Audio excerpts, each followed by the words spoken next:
অবশেষে 12 তারিখের জাতীয় নির্বাচন স্থগিত করার ঘোষণা। হঠাৎ একই কাণ্ড ঘটিয়ে দিল ডোনাল্ড ট্রাম্প। ডক্টর ইউনূসকে সরাসরি ফোন দিয়ে আওয়ামী লীগকে নির্বাচনে আনার আদেশ দিলেন।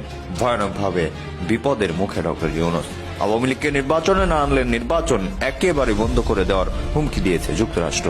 $29 million to strengthen the landscape in Bangladesh. 12 ফেব্রুয়ারি তারিখে যে সংসদ নির্বাচন তফসিল ঘোষণা করেছে, বৈধতা চ্যালেঞ্জ করে আমি আজকে রিট করেছি।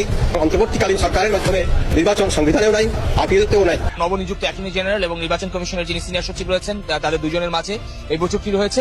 তবে আমরা ধারণা করছি যেহেতু আদালতের নির্দেশ বলা হচ্ছে যে নির্বাচন স্থগিত করা হয়েছে সে বিষয়ে। দুটি নির্বাচন একই দিনে হওয়ার কোনো বিধান নাই, তা আরপিওতে নাই, সংবিধানও নাই। এখানে অনেক রাজনৈতিক দল তাদেরকে নির্বাচন করতে আসতে দিচ্ছে না, তাদেরকে তাদের কার্যক্রম স্থগিত করে রেখেছে অন্তর্বর্তীকালীন সরকার।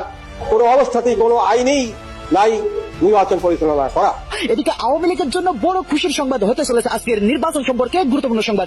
যুক্তরাষ্ট্রের করা হুঁশিয়ারি, বাংলাদেশের নির্বাচন আওয়ামী লীগ বাদে কোনোভাবেই হতে পারবে না। এদিকে আওয়ামী লীগ বাদে নির্বাচন হলে নির্বাচনটি অবৈধ হবে। 12 ফেব্রুয়ারির আগে হঠাৎ করে যে কোনো সময় নির্বাচনকে স্থগিত হয়ে যেতে পারে।